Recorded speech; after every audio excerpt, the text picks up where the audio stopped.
Hated Burmese junta regime seeks peace talks as its grip on power across the country unravels. Meeting held in the last 2 weeks with ousted State Councillor Aung San Suu Kyi as the military regime appears to be putting out feelers amid a worsening security situation in the troubled country, which now finds itself engaged in a vicious civil war between Myanmar's armed forces and the People's Defence Armed Forces, PDF, of the democratic government. Faced with losing a civil war which is reaching into the urban centers and having lost control of most of the country, the desperate Myanmar regime is reported, in recent days, to have made approaches to the country's democratic figurehead Aung San Suu Kyi seeking peace talks to bring the conflict to an end. However, it is thought the country's National Unity Government, NUG, is adopting a hardline stance as it seeks nothing less than the capitulation of the generals and the defeat of the Burmese military to the elected leadership of the country.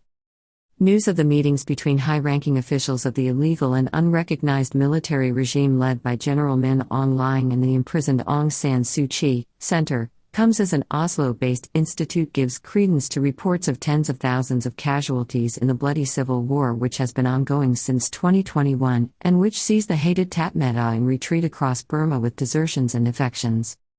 The hated Myanmar junta regime is belatedly trying to mend fences with the country's former de facto ruler who was overthrown in a coup staged over 2 years ago on February 1, 2021.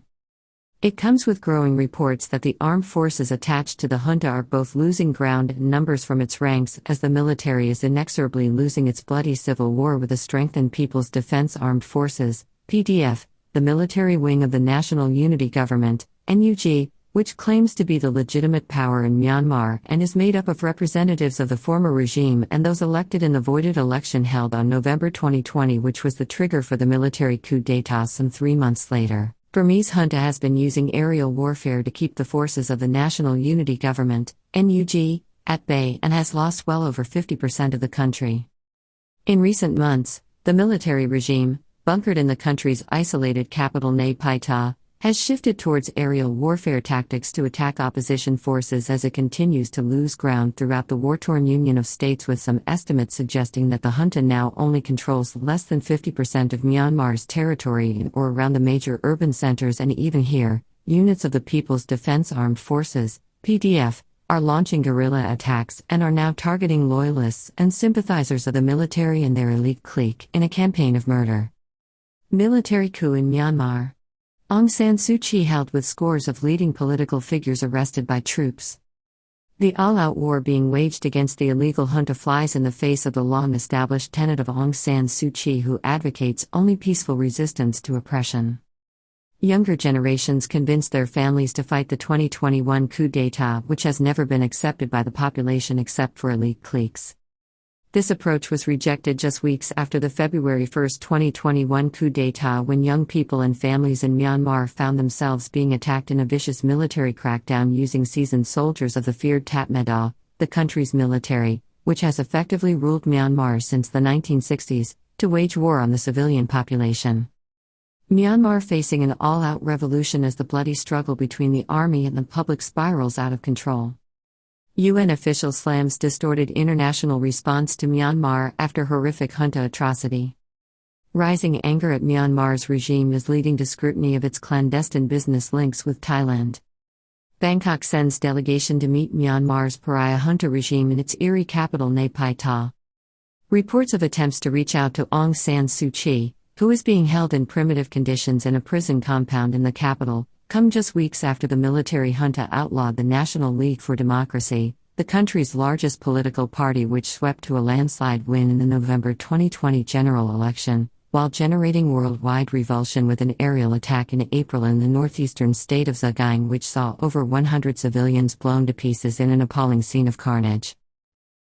The outrage drew calls from UN Special Rapporteur on Myanmar, Tom Andrews, for the international community to take more robust action against the murderous regime, which is now at war with the overwhelming majority of its civilian population, who has never lent it its approval or legitimacy. The progress of the People's Defence Armed Forces, PDF, comes as the standing of the regime, which is not recognized by the United Nations, continues to diminish. Aung San Suu Kyi gave no response to the overture from the military over the previous 2 weeks, with a deputation led by Home Affairs Minister Soichit. The report suggests that the meeting with Aung San Suu Kyi, the leader of the now outlawed National League for Democracy, the party which won the November 2020 general election and which is at the heart of the National Unity Government, NUG, involved the junta's Minister of Home Affairs Lieutenant General Sochit, key negotiator Lieutenant General Yar Pai, and retired military officer Lieutenant General Kin Za-u. News reports of the meeting said to have been held on May 27 and June 4 come from the Burmese section of Radio Free Asia, which is a respected and quite reliable source of news on Burma, operated as a non-profit organization and funded by the U.S. government. We heard that the generals urged her to help the junta in its peacemaking process amid the current political situation and help stop the violence, a Radio Free Asia representative disclosed. We've heard that she did not respond. Initial reports suggest that the Democratic leader declined to give a response, as the scale of the Burmese civil war is reassessed by international observers. The reports also suggest that the former state councillor of Myanmar has demurred an invitation to get involved in talks with the junta based on helping to bring a stop to the bloody civil war, which, according to reports supplied to the BBC by a credible monitoring group operating in the country, the US-based Armed Conflict Location and Event Data Project, OCCULT, saw 12,000 lives lost alone in its first year to February 21, 2022. A second war raging in Myanmar, unlike anything seen since World War II, with over 12,000 dead. There are reports of rising casualties since then in a war that veteran observers have described as unlike anything seen in the country since World War II and in the battles between Allied forces and the Japanese military at that time. These figures are far higher than official figures and indeed many international news reports on Myanmar, but this week, the Peace Research Institute of Oslo confirmed the deaths of civilians alone from February 2021 to September 2022, 6,337 civilians alone who were not engaged in the conflict, which is now widespread and amounts to open warfare. 34% of civilian deaths to September 30, 2022 came at the hands of the National Unity Government, NUG, forces, according to the Oslo-based institute. It should be noted that 34% of these deaths were caused by the People's Defense Armed Forces, PDF, and the forces aligned with the National Unity Government, NUG. The figures claimed by the institute just for this limited period, after which the scale and intensity of the civil war has only grown, also suggest that these figures could be higher. This is a larger number than is normally cited in the media, and yet it is only an estimate, based on reported killings gathered from reliable media reports, the report of the Oslo-based body said. The actual total is surely higher since many killings have likely gone unreported. Aung San Suu Kyi is currently being held after being found guilty in several trials which the National Unity Government, NUG, and international observers dismiss as sham proceedings. She could be facing up to 33 years imprisonment when finally sentenced. National Unity Government, NUG, wages a vicious civil war while upholding Aung San Suu Kyi, who advocates a policy of nonviolence, as its figurehead. Although the female leader and Nobel Prize laureate is seen as a figurehead of the alternative government, which is growing in stature and credibility, she wields no power as it pursues a violent struggle against the illegal regime while forging an unprecedented alliance with ethnic militias and renegade enclaves in the country that have long battled the military regime since the country's independence as the Union of Burma in 1948, and even since its return to democracy after the historic 2015 general election. At the same time, sources within the National Unity Government, NUG, which continues to wage its protracted, nationwide and vicious civil war against the military without quarter, emphasize that any resolution to what they now term a revolution against the oppression of the military will eventually involve the release of Aung San Suu Kyi.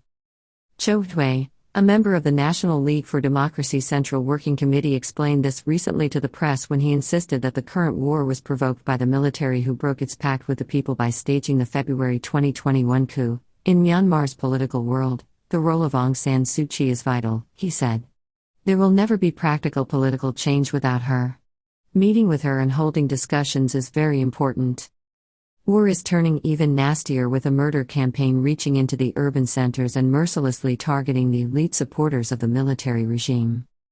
Meanwhile, there are increasing reports of the war winding its deadly way into the urban centers of Myanmar and the homes of the military elite, with key supporters and allies of the military regime being targeted. One of these is Lily Nine Cho, a well-known singer in Burma who still supports the junta and the army's grip on power. She spoke recently to CNN and the Southeast Asia Globe. She explained matters from her perspective. My family is a military family. So I support the military and accepted the coup. But most people in my neighborhood support the National League for Democracy and say they want to kill me, she confirmed. These people want to destroy the nation. On May 28, gunmen shot dead nationalist and junta supporter Tint Nguyen. Once before, they had tried and failed in 2022 at a tea shop, but 3 weeks ago, at another tea shop in North Dagon City in Yangon, they got their man.